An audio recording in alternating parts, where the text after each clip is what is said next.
Today we come to the point in the Apostles' Creed where we talk about Jesus being conceived by the Holy Spirit. And that's one that takes some thinking about.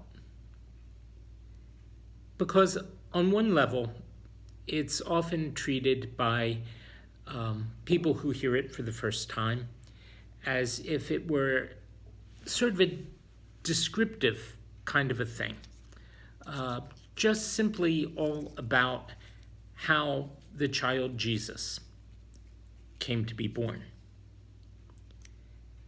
But it's really about what we call the incarnation. It's about God being in human flesh all the way through Jesus' life. And it's not working on describing a mechanism, but it's about saying that from the very beginning, from the source of his life, from the moment, if you will, that even before he was born, that God was involved in the life and eventually the death and resurrection of this one human being. It wasn't that God stepped in at some point to Jesus' life and said, okay, I'm going to sort of take you over right now, like a spirit taking over a human being, in the way that they used to think of demons taking somebody over. Only this was God, so this is the good guy doing what the bad guy in The Exorcist does. No, it's not like that. It's the opposite of a horror film. It's a wonder. It's a miracle. It's something that's done for good. It's God being part and bringing life into the world as God always does.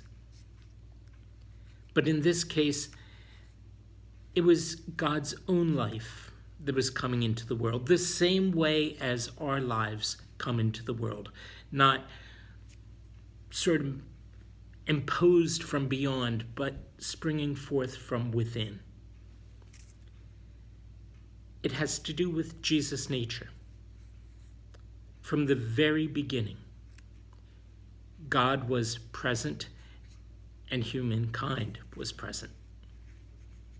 From the very beginning, the process of salvation would be taking place on the level where human nature itself was being transformed. All human beings are transformed because God entered our world in the normal human way. Now, when I say normal, I'm not saying it was a completely normal thing. People are born using the regular processes of biology. And Jesus came to the world through processes of biology.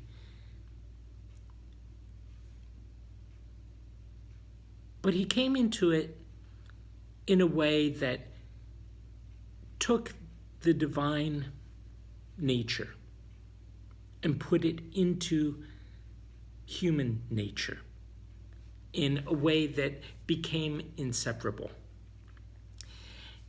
Here's an example, and it's not a perfect example, but it's an analogy that helps me. I have in front of me a cup of tea, and the tea bag went into the water, and the water changed. What I have is liquid, hot water. What I have is solid, tea leaves. But when they're put together, they become one thing that is better than either of them separately. Now, again, analogies are analogies. I'm not saying that Jesus was somehow better, made God better. But certainly the incarnation, the taking of human nature into the divine nature is a fuller expression of both humanity and divinity.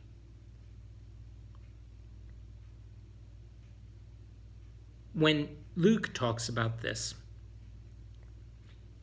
he describes how a messenger from God, Gabriel, the angel, showed up and said to Mary, "Listen, you're going to bear the Messiah." And her response was, "How can this be? I'm still a virgin." And we'll talk about that in the next clip. But what the angel answers here is what I want to look at. He said, "The power of the Most High shall overshadow you. The child to be born from you shall be called Holy, the Son of God." It was the power of God that was bringing Jesus into the world.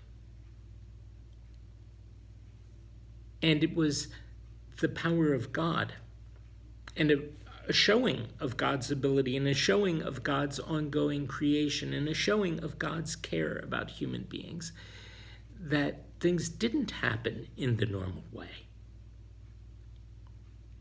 It isn't that the Spirit came upon Jesus at some point in his life, when he was born or when he was baptized.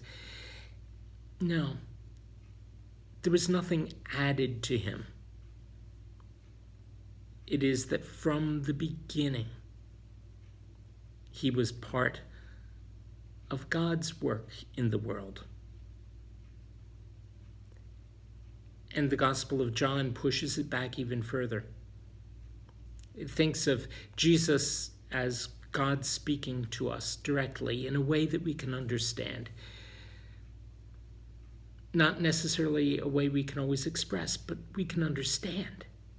Because he can understand us, because he's part of us and he's been part of everything, and he's part of how God was expressing the inner being of the divine from the beginning. When John says, "In the beginning was the Word. The Word was with God. The Word was God.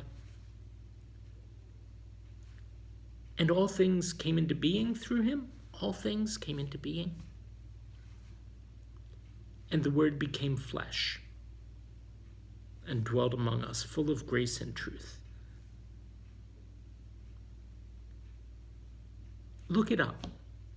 It's a beautiful poem at the start of the Gospel of John, and a beautiful expression of things that go beyond what we can clearly put into words, but that at the same time, you know that that is the best way. That's the only way. If you're thinking with your heart as well as with your mind, that God could bring this stuff about that apparently he had planned from all eternity. Not pushing anything out of a human being,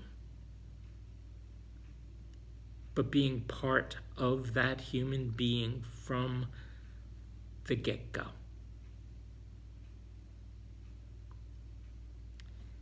Tomorrow, we'll talk about the human side of it, which we call the virgin birth.